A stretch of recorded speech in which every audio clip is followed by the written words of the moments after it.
সন্তানকে গড়ে তুলুন মনের মতো করে। তাই বাবা মায়ের উচিত সময়টুকু সঠিকভাবে কাজে লাগানো। সন্তানদের গড়ে তোলা, তাদের নিয়ে মায়া মমতা শিক্ষার এমন এক বন্ধন গড়ে তোলা দরকার, যা সারা জীবনের অবলম্বন হয়ে থাকে।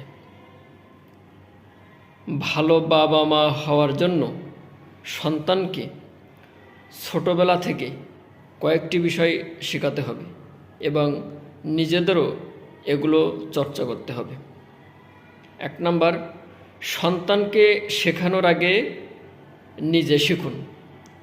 সন্তান যা কিছু শিখবে সবই তার পরিবেশ থেকে। প্রতিটি বাবা মা সন্তানকে ভালোবাসেন,